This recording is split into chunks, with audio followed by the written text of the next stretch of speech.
Bonjour à tous, merci d'être avec nous dans le débrief. Nous allons consacrer cette semaine donc au Covid, à la pandémie et bien entendu à l'Omicron. Ça fait maintenant 2 années que le coronavirus a été découvert et annoncé en Chine et cela fera bientôt 2 ans qu'il rythme et dérègle la vie sur Terre. Santé et hôpitaux, économie et entreprises, sociétés et activités diverses. Tout ça a été impacté par la pandémie qui a déjà atteint plus de 300 millions de personnes dans le monde et occasionné plus de 5,5 millions de décès. Et c'est pas fini. Un variant faisant oublier le précédent et les plus connus du grand public sont le funeste Delta et aujourd'hui l'Omicron. Alors, virus atténué, virus désactivé, variant, état d'urgence sanitaire, ARN messager, protéines spike, hydroxy, chloroquine, gel hydroalcoolique, Delta, Omicron. Autant de mots entrés dans le langage courant et perturbant la vie courante qui est devenue par l'occasion exceptionnelle. Un confinement quasi mondial et des fermetures de frontières et ou des suspensions de vols, des mesures impensables dans tant de pays, voici seulement 2 ans, qui sont devenus tout à fait ordinaires aujourd'hui. Au Maroc, on a fait ce qu'on a pu. Et il faut le dire, on a pu beaucoup grâce à une politique anticipative. Cela nous a permis d'avoir des masques avant les autres, d'échapper plus ou moins à la première vague de mars 2020 et de lancer la très large campagne de vaccination sur notre sol bien avant des pays autrement et hautement plus développés que nous. Mais aujourd'hui, et alors que nous pensions qu'avec cette vaccination, le monde en général et le Maroc en particulier s'était sorti de la crise, voilà que ce nouveau venu, Omicron de son nom, arrive et sème le chaos, pas sanitaire cette fois, mais social, bloquant des pans entiers des économies et des sociétés à travers le monde. Alors, où en est-on? Est-ce qu'on s'en sortira? Que va-t-il se produire maintenant? Et question d'entre toutes, est-ce que les scientifiques savent vraiment de quoi ils parlent quand ils évoquent le sujet du Covid, tellement il y a de changements? Nous répondons donc à ces questions avec nos 2 invités, tous 2 membres de la commission scientifique et médicale mise sur pied pour affronter la pandémie. Professeur Saïd Moutaoukil, bonjour. Bonjour, merci pour l'invitation. Je vous en prie. Marhaba, vous êtes professeur d'anesthésie et réanimation à l'université Hassan II de Casablanca. Merci d'être avec nous, professeur. Professeur Azdine Ibrahimi, bonjour. Bonjour, c'est Aziz. Merci pour l'invitation. Merci, marhaba. Vous êtes aussi professeur à la faculté de médecine de Rabat et vous êtes directeur du laboratoire de biotechnologie à la même université de Rabat. Merci à vous aussi d'être là. Alors, question pour vous deux. Pour planter le décor, on en est où aujourd'hui avec la pandémie? Les chiffres qu'on donne, est-ce qu'ils sont crédibles ou ils ne sont pas crédibles? On dit 5 000, 7 000, 8 000. On connaît tous des gens autour de nous, de plus en plus, qui sont atteints par le Covid ou le Omicron, on ne sait pas trop. Professeur Moutaoukil, on commence par vous. On en est où? On est en pleine vague actuellement. Alors, au-delà des chiffres, il y a des indicateurs qui montrent qu'on est en pleine vague. C'est dans la mesure, il y a un indicateur, c'est le taux de positivité des tests qui sont faits par jour et qui sont actuellement au-delà de 25%. Donc on a vu au cours des dernières semaines qu'il y a une montée rapide des cas qui se comptent actuellement par milliers. Avec, nous constatons aussi des indicateurs, si on peut dire, relativement optimistes dans la mesure où on a une dizaine, entre 8 à 12 décès par jour, et puis des entrées en réanimation qui se situent entre 44 à 50 jusqu'à 60 par jour.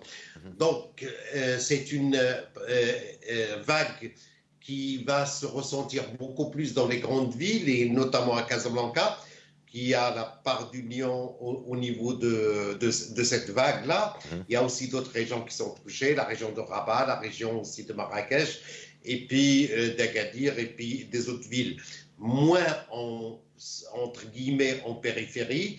Donc, si on compare à ce qui se passe actuellement par rapport à la première vague qui nous a touchés au mois de novembre 2020, avec les mêmes chiffres, on avait plus de morts, une centaine de morts par jour, et on avait aussi des cas d'admission en réanimation qui pouvaient atteindre jusqu'à 200-250 par jour. La vague de Delta, on avait aussi moins de morts relativement, donc entre 70 pour les mêmes chiffres à 80, et puis les admissions en réa, ils étaient beaucoup plus importantes. Donc, l'Omicron qui est le plus dominant, M. Azdine Ibrahimi vous dira sur le plan génomique quelle est la surveillance génomique au niveau du territoire national. au vu des premiers résultats qu'on a. Donc, c'est une vague de l'Omicron. Alors, heureusement, l'Omicron ne va pas frapper de la même manière que le Delta et les autres. Il est beaucoup plus transmissible. En termes, en absolu, donc nous aurons des augmentations des cas et des cas admis en réanimation, mais la proportion, elle sera moindre par rapport à ce qu'on a vu auparavant. Et puis, il y a une différence aussi, c'est que l'Omicron frappe au Maroc, et c'est à l'instar de ce qui s'est passé pour les autres, nous ne sommes pas frappés dans cette partie du monde de la même manière que l'Europe ou l'Amérique du Nord. Donc, il y a une différence en termes d'intensité du nombre de sujets atteints et puis des conséquences en termes d'hospitalisation, en réanimation et en termes de décès. Voilà un petit peu le tableau général qui se profile au niveau national. Alors, professeur Ibrahimi, vous aurez quelque chose à ajouter sur l'état, sur la situation actuelle de cette Oui, je pense que c'est Saïd, il a parlé un petit peu des chiffres, il a parlé du contexte et il a bien défini en fin de compte ce qu'on est en train de vivre. Et moi, je vais revenir à une autre question que vous avez posée dès le départ.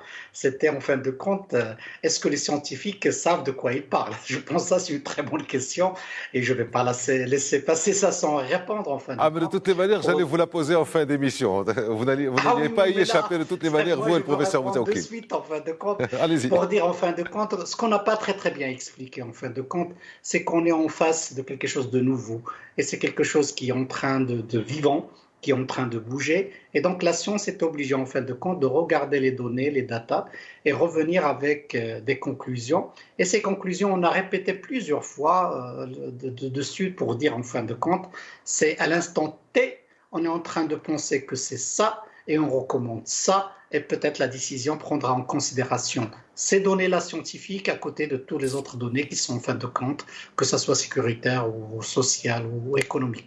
Et donc ça, c'est très important à faire passer comme message pour dire, voilà, quand on parle avec beaucoup de modestie, très humblement, on est en train de dire, voilà, c'est ce qu'on sait aujourd'hui, et sur la base de ça, on est en train de donner une recommandation particulière, mais je peux vraiment dire pour tout le monde qu'on sait de quoi on parle, et c'est quelque chose de très important. Je dirais, et pour compléter un petit peu ce qu'a dit Saïd, c'est en fin de compte, de point de vue génomique, je pense qu'on peut dire au Maroc qu'on est en train de vivre maintenant une vague d'Omicron, et donc là, parce que je pense les analyses, le séquençage que nous avons fait nous-mêmes et dans le cadre de la coalition en fin de compte de veille génomique au Maroc, on peut dire qu'on a dépassé en fin de compte largement les 90% des génomes qui sont séquencés sont des génomes d'Omicron, et donc on est en plein dedans vraiment dans une vague Omicron.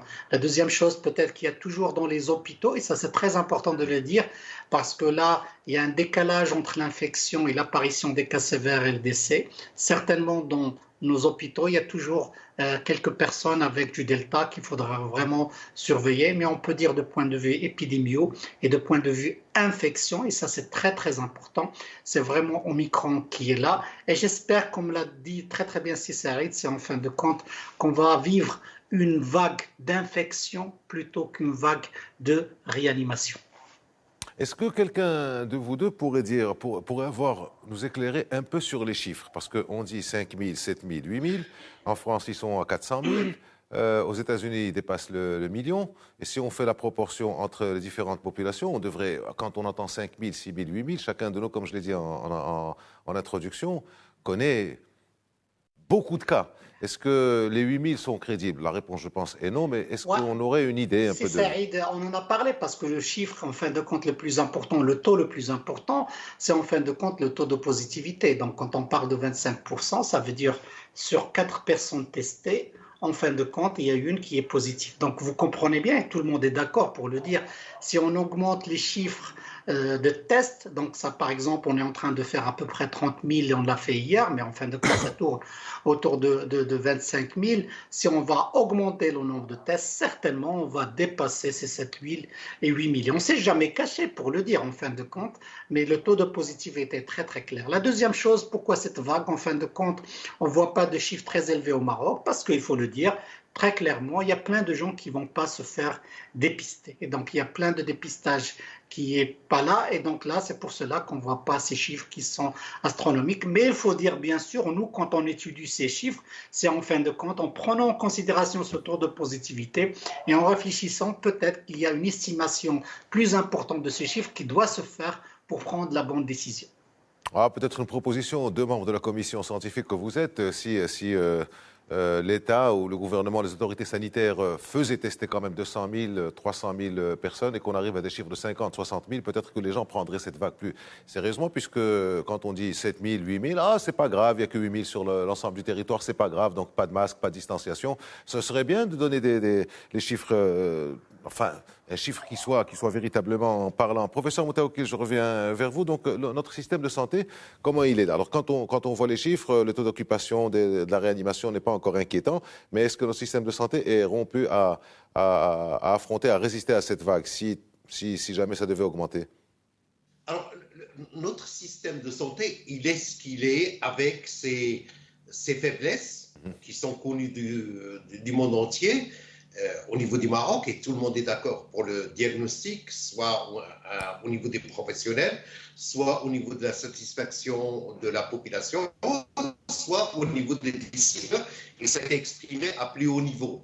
Mais aussi à l'actif de ce système de santé, c'est que malgré les insuffisances et malgré aussi qu'il reste en deçà des espérances, c'est qu'il s'est mobilisé de façon assez exemplaire pour faire à cette pandémie. Donc, on a vu que les équipes médicales, paramédicales, personnel de soutien, et puis on n'a pas manqué de beaucoup de choses au niveau du Maroc en termes d'oxygène, en termes de lits de réanimation. On a mobilisé des lits de soins intensifs de réanimation. Il y avait une plasticité à ce niveau qui a été assez importante avec tous les secteurs. Et puis, quand on tombe malade pendant cette pandémie, même dans les moments les plus forts, c'est-à-dire au début en mars 2020 et puis pendant la vague de l'été, ce système, il s'appuie sur plusieurs secteurs. Et c'est la médecine communautaire, c'est elle qui recueille le plus de malades, c'est-à-dire que c'est des malades-là. Pas tous les malades nécessitaient l'hospitalisation, pas tous les malades nécessitaient de la réanimation, heureusement, même dans les cas les plus graves. Et la plus grande partie de la population se fait traiter en médecine communautaire, c'est-à-dire dans les centres de santé, c'est-à-dire chez le médecin traitant, chez le pharmacien, pourquoi pas dans une politique de santé communautaire, de santé publique. Et puis, les cas les plus graves, ils vont aller dans les hôpitaux, dans les hôpitaux privés ou universitaires. Donc, le système de santé, il a fait face avec toutes les contraintes. Le personnel aussi, à ce niveau-là, il a été exemplaire. Et puis, le corollaire pour faire face en termes de prévention par la vaccination, et moi, le premier et plusieurs spécialistes, et aussi tout le monde, enfin les personnes lambda, quand ils vont dans les vaccinodromes, ils sont agréablement surpris par le service, par l'accueil et par le service rendu. Je confirme, donc, je confirme. À ce niveau-là, c'est très bien. Maintenant, au niveau, pour revenir aussi aux moyens disponibles pour faire les tests, c'est vrai que les tests, on n'en fait pas beaucoup. Vous pouvez comprendre parce qu'ils ont un coût et puis parfois une disponibilité. Et ces tests-là, maintenant, le nombre de tests qu'on fait au Maroc, et qui peuvent sous-estimer le nombre de cas en circulation, mais il y a aussi des moyennes reconnues par l'OMS. Il ne suffit pas de faire des tests pour tout le monde. On peut cibler par des algorithmes, on a le chiffre qu'on doit faire, et puis les chiffres de tests qui sont faits au Maroc sont proches des recommandations au niveau de l'OMS. Ce qui fait que nous avons des cas qui sont de 5 000, 8 000, mais par rapport à un référentiel qu'on a déjà vécu, ceci d'une part, et puis il y a le ressenti de la population et on le voit qu'il y a plus de cas qui n'ont pas été diagnostiqués, soit d'eux-mêmes qui ne se sont pas présentés devant les centres de diagnostic, soit par des difficultés quelconques. Et le nombre de cas, il est beaucoup plus important que ceux qui sont déclarés. Mais ce qu'on a aussi, c'est ces indicateurs un petit peu qui sont indirects, mais qui sont beaucoup plus fiables. C'est d'abord la positivité des tests, comme ça a été dit par Célestine, et puis le nombre d'admissions en réanimation, le nombre de décès. Donc ça nous donne un petit peu une vue assez globale de ce qui se passe au niveau des territoires nationaux dans cette Alors, phase. justement... Et si vous permettez, oui, bien sûr. Bien sûr. Si vous permettez, bien sûr. Il y a en même temps, en parallèle à cette épidémie, il y a aussi une bonne partie de cas de grippe qui sont présents au niveau du territoire national, d'autres virus qu'on appelle communément le rhume, et puis vous avez chez les enfants les bronchiolites qui sont assez fréquentes à ce niveau-là. Voilà un petit peu ce qui se passe fidèlement avec un screening assez fidèle qui rassemble et les tests et le ressenti et puis les hospitalisations effectives.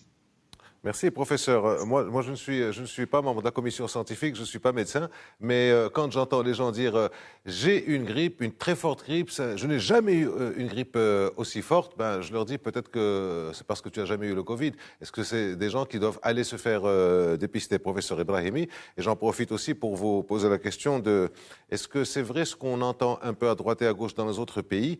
Et qu'est-ce que c'est vrai chez nous? Est-ce que la proportion de non-vaccinés en soins intensifs est plus importante que ceux qui sont vaccinés?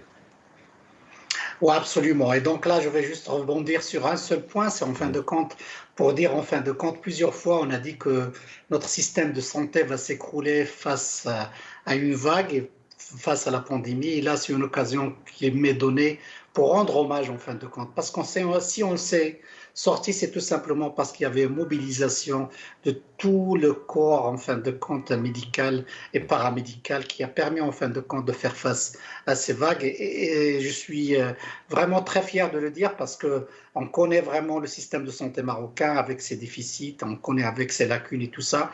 Mais je pense, grâce à cette mobilisation des ressources humaines, que ce soit dans le public, que ce soit dans le privé, on a pu affronter tout ça. Je reviens à cette histoire de vaccinés non vaccinés, et là c'est très très clair en fin de compte, et les résultats sont probants. Je donnerai un exemple pour que ça soit très clair. On sait tout le monde qu'en fin de compte, il y a plus de risques d'être hospitalisé, de mourir au-delà de 60 ans, et les chiffres, il y a plein d'études qui le démontrent. Si j'ai vraiment à les résumer, je pourrais comparer les vaccinés aux non vaccinés au-delà de 60 ans. Tout ce qu'on sait en ce moment, si vous êtes non vacciné, vous avez 7 fois plus de chances d'être infecté, vous avez à peu près 35% de chances d'être hospitalisé, à peu près 43 de chances d'aller en réanimation, et à peu près, j'allais dire 60 pour aller en réanimation, et à peu près 40 fois plus de chances de mourir. C'est très très clair, et je pense cette histoire, et là je l'ai donnée que pour les gens de 60, au-delà de 60 ans, pour que ça soit très très clair. S'il vous plaît, professeur Ibrahim, vous voulez bien répéter ces chiffres, s'il vous plaît?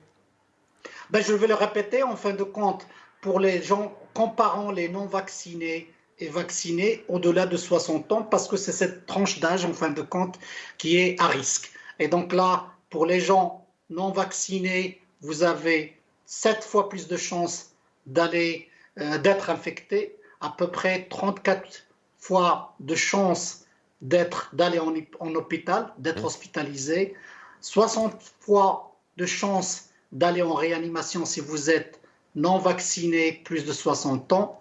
Et si vous êtes non vacciné et comparé à des vaccinés au-delà de 60 ans, vous avez à peu près 40 fois de chances de mourir. Et ça, c'est très très clair, c'est très précis, et tout le monde pourra regarder les méta-analyses qui ont été réalisées dans ce sens. Restons sur les vaccins, professeur Ibrahimi, si vous voulez bien. Nous étions ensemble ici en été, si vous vous souvenez. On parlait de la deuxième dose, on parlait de la troisième dose. C'était pas tout à fait acquis, c'était pas tout à fait gagné. Là maintenant, on est à la troisième dose. Israël sont passés à la quatrième dose. Est-ce qu'on va y arriver un jour, nous aussi? Et si oui ou sinon, la question est aussi ouverte au professeur Moutaoukil. Si oui, sinon, ça va s'arrêter à quand? Ben là, vous me donnez vraiment une occasion de vraiment éclaircir un point très très important.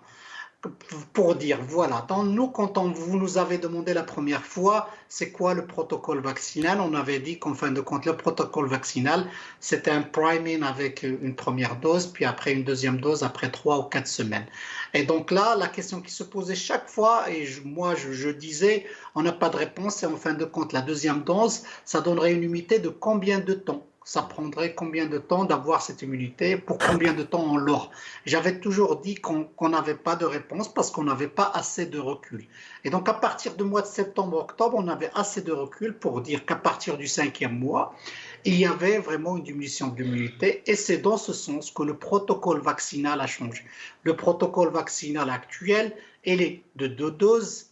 Après ça, au Maroc, on a opté pour diminuer à 4 mois, et ça c'est très très important pour la dose que je ne dirais pas troisième dose, mais le booster. Donc là, le protocole vaccinal, c'est 2 doses plus un booster.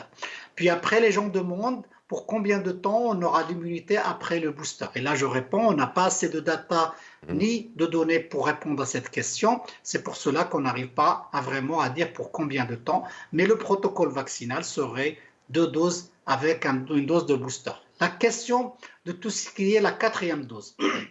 Je pense qu'il y a un seul pays qui a opté pour la 4e dose, mais il est en train de reculer, de plus ou moins de ne pas vraiment l'implémenter à 100%, c'est Israël. Je pense, moi, pour le Maroc, pour le moment, et à travers le monde, tous les pays ont adopté ce schéma vaccinal de 2 doses avec un booster, et tant qu'on n'aura pas assez de données pour préconiser une autre dose, on ne le fera pas. Et ça, c'est essentiel pour que tout le monde comprenne. La chose la plus importante, et peut-être j'en profite pour en parler, le booster permet de vous donner une immunité contre l'Omicron, et ça, c'est une donnée très, très importante. Merci. Professeur Moutaoukil, même question. Donc, est-ce qu'on va, d'après vous, est-ce que vous souscrivez, est-ce que vous rejoignez professeur Ibrahimi? Et est-ce que c'est normal que cette immunité, bon, on sait que les vaccins en général, ça peut durer toute une vie, l'immunité. Comment ça se fait qu'il ne dure que 4 mois, que 5 mois? Est-ce que c'est normal? Je suis d'accord avec ce qui a été dit par Sid Ibrahimi. Et tout à l'heure, là aussi, je reviens à cette remarque que vous avez soulevée. Est-ce qu'on sait des choses?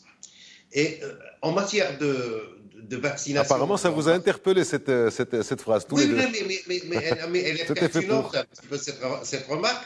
Et c'est comme ça qu'on avance. Je crois que nous sommes en train de vivre en direct, toutes les évolutions scientifiques. D'abord, on a commencé par dire on ne sait pas au départ. Et rapidement, on a commencé à avoir quelques réponses, quelques certitudes.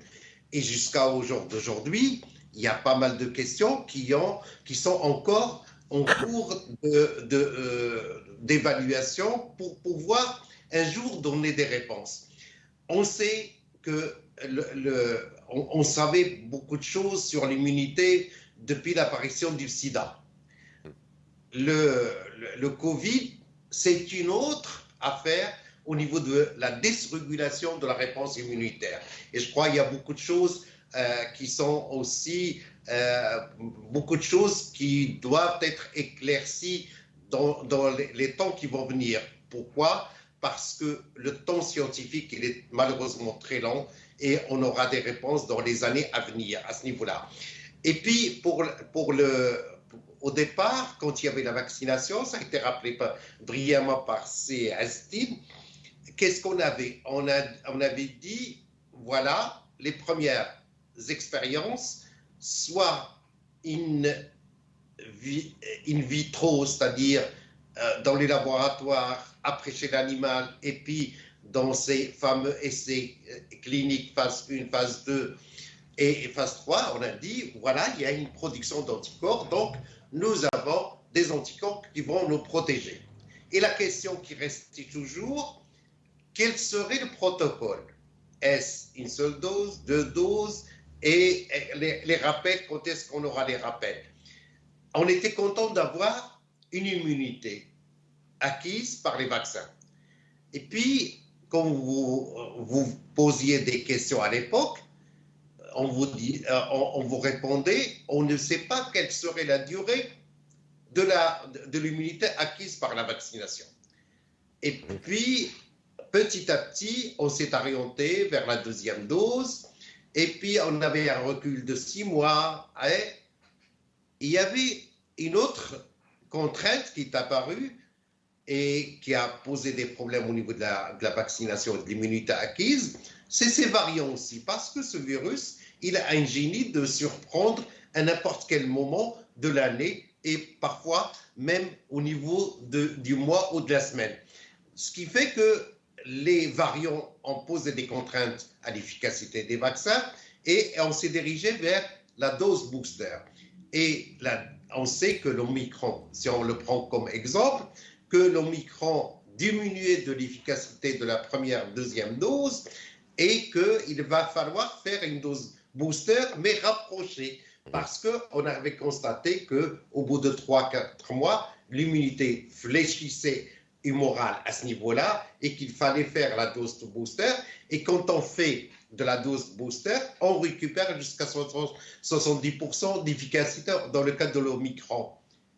Maintenant, que va-t-il se passer dans l'avenir? On verra. On n'aura pas de réponse jusqu'à aujourd'hui. Israël, elle a opté pour la 4e dose, elle a rétropédalé. Et puis, même cette discussion qui a animé même des instances comme l'OMS pour ou contre la 3e dose, booster ou pas dose, donc il y avait un certain flou et il y aura toujours un flou. Alors justement, professeur, je vais vous interrompre, on va prendre quelques secondes de pause, on se retrouvera juste après. Et justement, on va parler de ce qui va se passer après, parce que les doses vont peut-être se multiplier. Si les variants se multiplient, on en parlera dans quelques secondes. À tout de suite, on se retrouve. C'est parti pour la deuxième partie du débrief, consacrée donc à l'Omicron, forcément, donc au Covid. Pour celles et ceux qui nous rejoignent, bienvenue. Nous en parlons avec les professeurs Moutaoukil, professeur d'anesthésie-réanimation, et Asdine Ibrahimi, professeur donc à la faculté de médecine de Rabat et directeur du laboratoire de biotechnologie de Rabat, et tous les deux membres de la commission scientifique. On va passer aux questions sur la commission scientifique, justement, parce qu'il y a pas mal de choses à dire. Juste avant la pause, professeur Moutaoukil, je vous ai coupé alors que vous étiez en train d'expliquer cette question de 3e dose, et je vous ai dit que, apparemment, pour celles et ceux qui viennent, il y a une question, il y a une remarque qui vous a interpellé tous les deux, c'est est-ce que les scientifiques savent de quoi ils parlent? Alors, dans vos réponses que vous avez dites tous les deux, vous avez dit nous n'avions pas assez de recul, nous avons des informations au fur et à mesure. Ça peut être inquiétant, ça.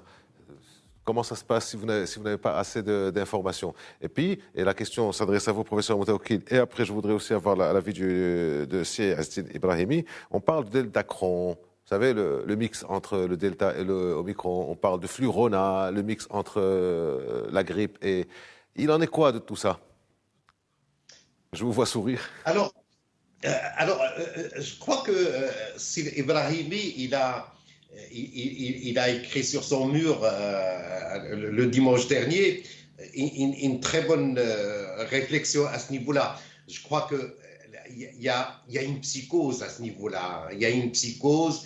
Est-ce que le laboratoire il a fait bien les choses? Est-ce que le diagnostic est précis? Puis on peut avoir 2 infections par 2 virus en même temps, c'est connu. Donc, pas de panique à ce niveau-là. Ce qu'il y a maintenant, c'est ce que découvre le monde actuellement, soit au Maroc, soit ailleurs, en Afrique du Sud, ou aux États-Unis et en Europe, c'est nous sommes devant l'Omicron. Et puis, il y a certains qui vont vous dire, alors on a découvert tel variant dans telle ville et puis on va continuer. Non, je crois que la surveillance épidémiologique, elle est là et nous avons aussi les banques de données que tout le monde se partage. Et au niveau de la génomique, et M. Asdine Ibrahimi pourra l'expliquer mieux que moi à ce niveau-là, donc on a des banques, on fait des comparaisons et on voit ce qui se passe.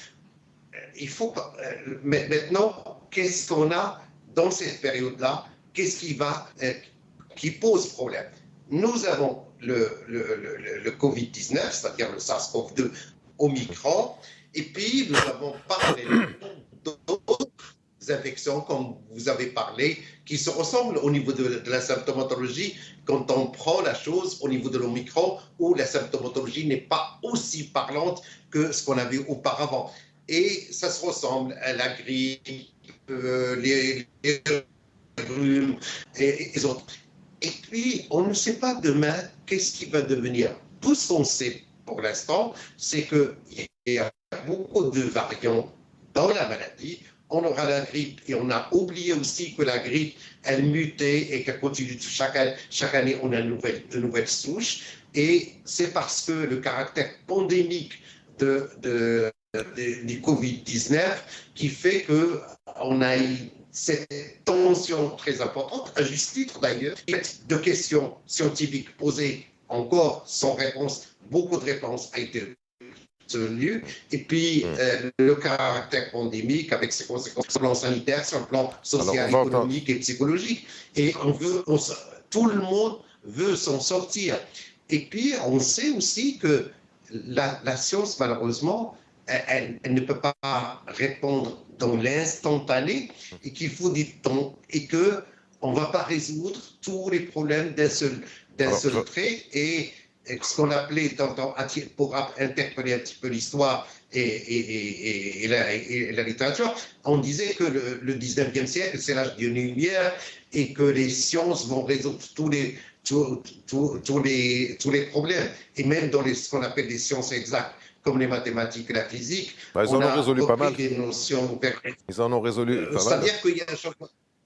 Comment? Ils en ont résolu pas mal, mais si vous me permettez, professeur Moutaoukil, j'aimerais aussi avoir la réponse du professeur Ibrahimi sur le Deltacron et le Flurona. Vous savez, vous écrivez des choses sur votre mur à Facebook, mais on lit aussi beaucoup d'autres choses. Et quand on entend ça, bon, ça peut être un peu inquiétant. Et puis quand vous dites qu'il vous faut du recul, je vous le dis encore, je sais que je vais vous faire un peu de provoque. Est-ce que vous avez assez de recul pour confirmer ça ou pas sur les différents variants qui pourraient exister, les mix, enfin? C'est Aziz, moi je pense que je vais commencer par une réponse philosophique en fin de compte, parce que je pense qu'on a peur d'être optimiste ces jours-ci. Il y a des gens qui veulent vivre dans la psychose, voilà. Chaque fois qu'on voit une lueur d'espoir ou d'optimisme, on essaie de faire sortir ces nouvelles. Mais quand on regarde,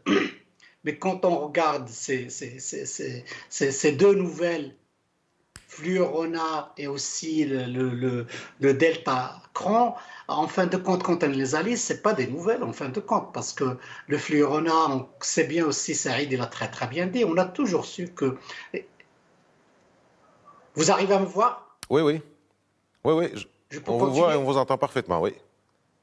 D'accord. Et donc, je disais, en fin de compte, Flurona, c'est rien du tout. C'est en fin de compte, on sait bien, et c'est Saïd l'a très très bien dit, c'est en fin de compte deux virus qui vont co-infecter une personne. Et ça, c'est pas quelque chose de nouveau. Donc là, c'était juste un headline, ce qu'on disait. Donc, ce sont deux virus. C'est pas un seul qui devient variant et donc inquiétant. Ce sont deux virus qui viennent séparément. Et donc là, même avoir les deux espèces qui vont se mélanger, ça, c'est vraiment génétiquement et de point de vue virologique, c'est absolument no news, comme disent les Américains. La deuxième chose, c'est ce décathlon, j'allais dire même, c'est en fin de compte, c'est quand vous revenez à ce qu'a dit le chercheur chypriote, en fin de compte, il n'a rien dit en fin de compte. Il a dit, voilà, on est tombé sur des séquences génomiques sur 25 personnes qui démontrent un mélange entre Omicron et aussi Delta.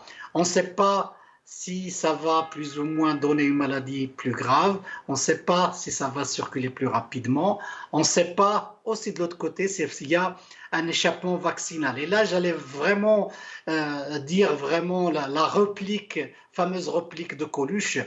Quand on ne sait pas ça, on ne sait rien du tout en fin de compte. Donc on est en train juste de parler, de dire du n'importe quoi. C'est pour cela que moi je pense qu'il ne faut pas être des vendeurs de la peur. On en a assez. Je pense que c'est très pesant comme atmosphère. Et vraiment nous ce qu'on essaye de faire avec Saïd, c'est vraiment on le fait, c'est dire les choses comme elles sont. Quand il y a des choses positives, il faut en parler. Quand il y a des choses très négatives, il faudra en parler, mais vraiment en gardant en tête la science et tout simplement la science. C'est pour cela que j'invite tout le monde à être plus ou moins plus raisonnable. On est en train de confronter, c'est ça la réalité, avec une vague Omicron qui est là, avec des milliers de personnes qui seront infectées, et on espère qu'on pourra rapidement confronter cette pandémie, cette vague en fin de compte d'Omicron, pour s'en sortir le plus rapidement. Alors il y a d'autres bonnes nouvelles qu'on peut plus ou moins discuter par la suite. Alors justement, je reste avec vous sur cette pensée philosophique très forte que vous avez dite et à laquelle je souscris, qui est qu'on a peur d'être optimiste. Est-ce que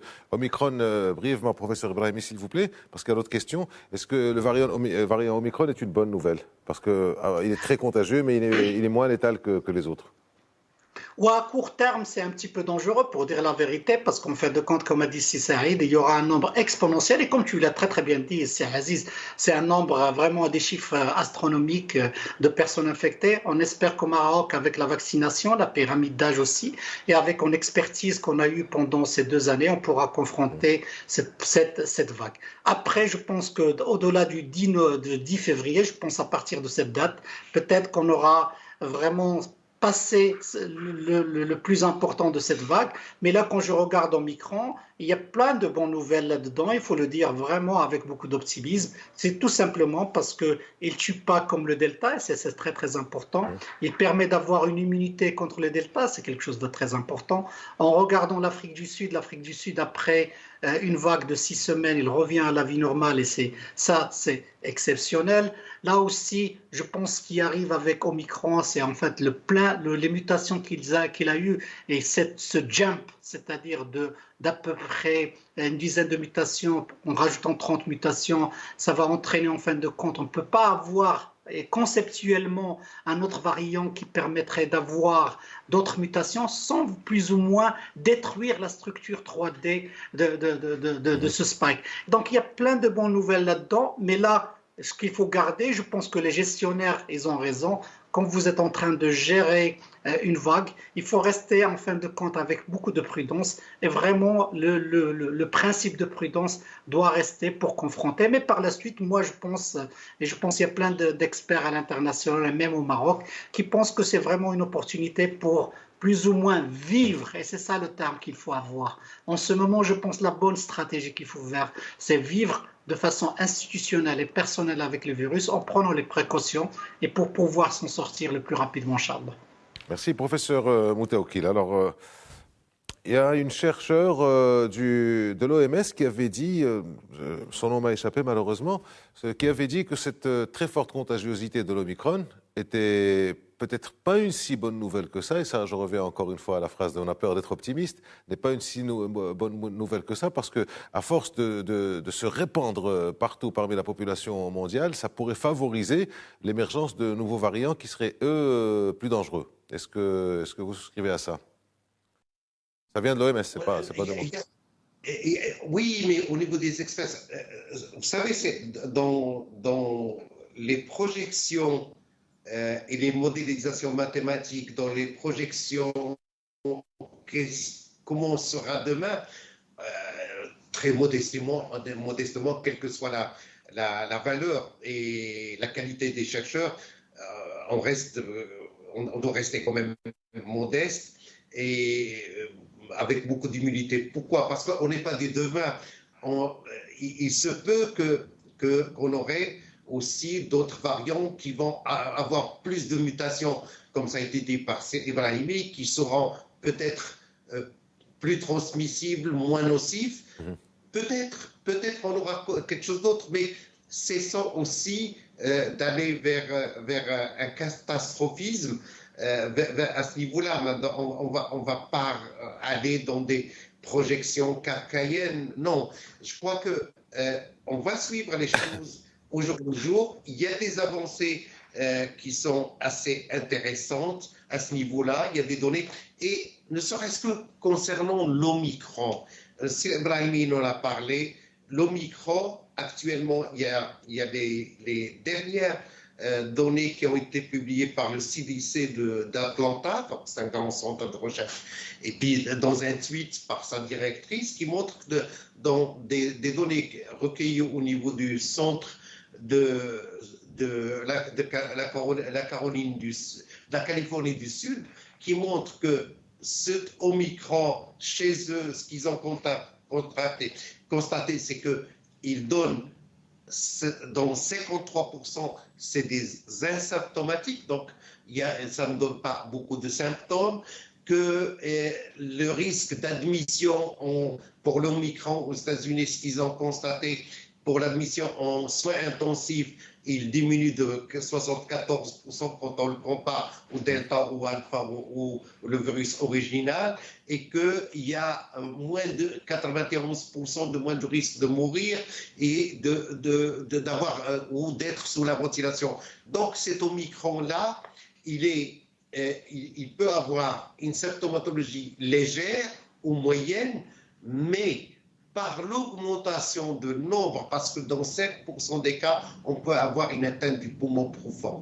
Il touche le poumon supérieur, mais dans 5%, il peut toucher le poumon profond. Et c'est la gravité, c'est qu'en absolu, on aura, même si en termes d'incidence et en termes de fréquence, c'est moins grave, mais le nombre important qui risque de dépasser des systèmes de santé. Si des pays importants ont des systèmes de santé peuvent répondre, des pays comme le nôtre ou d'autres pays peuvent avoir des systèmes de santé qui ont des limites et qui peuvent être dépassés. Ceci étant, maintenant, est-ce qu'on a des moyens, depuis l'apparition de ce Covid, est-ce qu'on a des moyens de le dompter, de le domestiquer, de faire perdre le caractère pandémique et dangereux de cette maladie? Bien sûr, on a actuellement les mesures barrières à titre individuel, comme les ports de masque, comme le lavage des mains. Et je crois que le lavage des mains, c'est efficace contre tous les virus, contre toutes les bactéries. Deuxièmement, il y a la vaccination. Malgré les contraintes posées par les variants à la vaccination, mais on a des plateformes qui peuvent répondre dans les mois à venir à toutes les menaces. Et puis, on a aussi le traitement rapide qui est très important. Le traitement rapide, on a aussi l'ébauche aussi d'antiviraux et d'anticorps monoclonaux qui peuvent nous aider pour dépasser ces stades-là.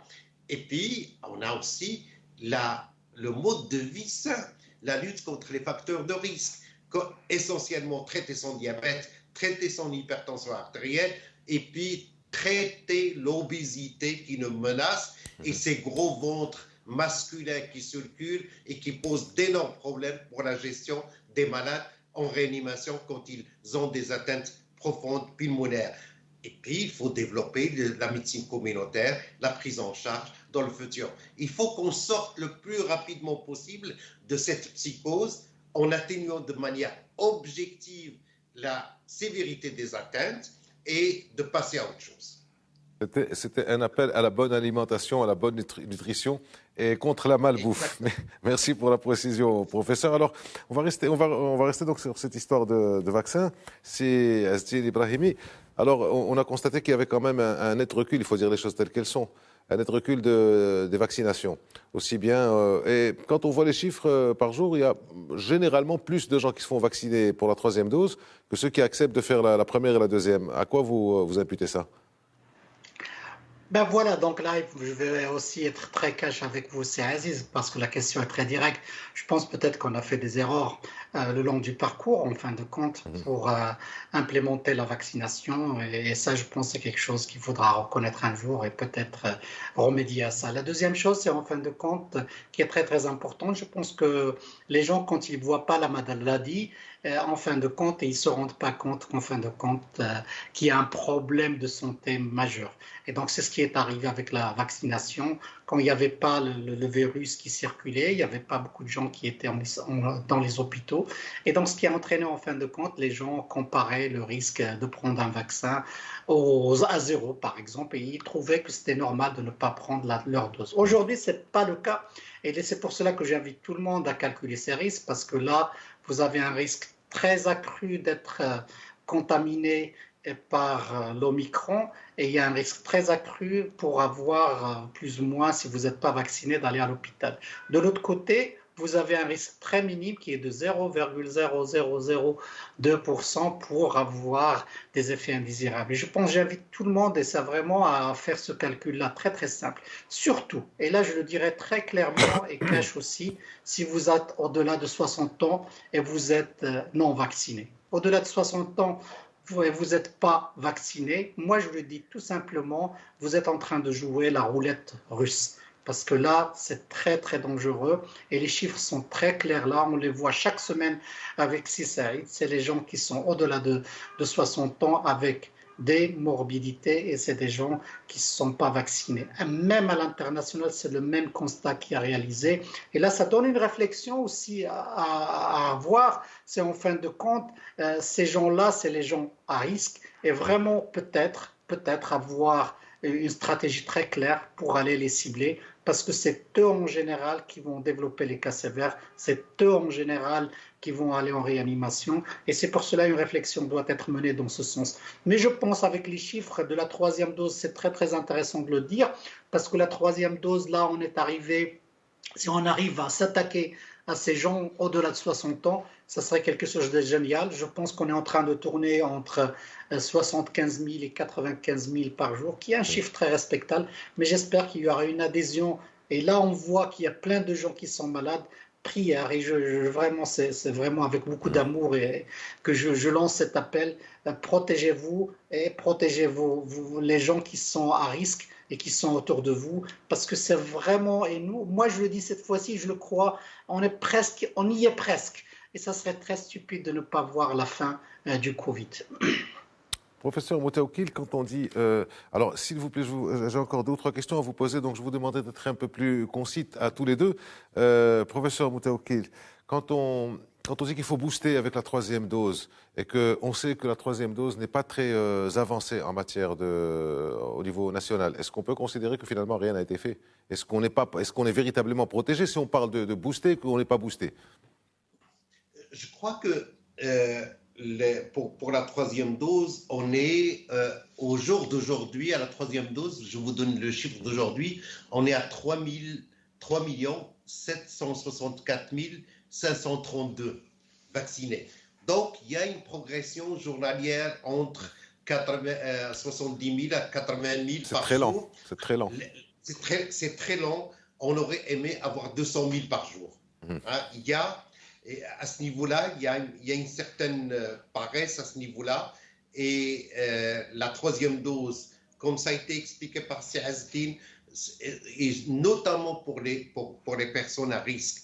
Quelles sont les personnes à risque? C'est les personnes qui ont l'âge au-delà de 65 ans, c'est les gens qui ont les maladies chroniques, soit l'hypertension artérielle, soit aussi le diabète, soit l'obésité, soit ils ont un cancer. C'est des gens qui sont prioritaires à vacciner, en plus des gens de première ligne. Et je crois qu'on lance un appel un appel citoyen pour une mobilisation pour aller encore plus vers cette troisième dose. Je sais aussi que les vaccins ont souffert aussi d'un lobby anti-vaccin et du tout et de n'importe quoi dans les réseaux sociaux qui ont freiné un petit peu l'ardeur des gens vers cet appel-là. C'est vrai aussi, et je partage parfaitement le point de vue d'Seazdine, ce travail qui a été publié en 1994 dans la revue Vaccine, qui montrait qu'à un certain moment, il y a un doute qui s'installe. On a moins de morts, mais on va parler beaucoup plus d'effets secondaires. Et puis, quand on aura une nouvelle vague, on va redécouvrir le vaccin.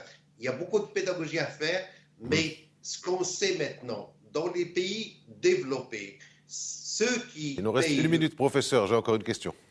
Rapidement, oui. Ceux qui meurent, c'est les non-vaccinés, les non complètement vaccinés. Et c'est pour ça qu'on insiste sur le retour à la troisième dose pour pouvoir diminuer et sortir le plus rapidement de cette impasse au niveau national qui est la maladie Covid avec son corollaire de cas graves. Merci professeur. Dernière question, professeur Ibrahimi.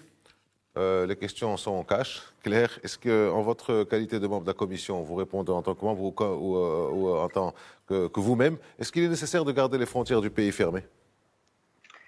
C'est une question très très importante et Ben oui. ça fait Et longtemps que comment? j'attends que quelqu'un me demande cette question très clairement. Mais je vais répondre très clairement en fin de compte. Je pense que c'était une action très très importante de fermer les frontières pour comprendre un petit peu plus la situation à l'international, avoir une idée très claire sur l'Omicron. Mais je pense quand je vois à l'international aujourd'hui, il n'y a pas de raison très claire scientifique qui nous permet de dire qu'il faut rester fermé. Pour une raison très très simple, peut-être qu'on avait vraiment des protocoles très très clairs. Peut-être qu'il faut revenir à ces protocoles-là avec les listes A et listes B qui sont basées essentiellement sur la présence d'un variant qu'on n'a pas au Maroc, donc dans ce cas on ferme.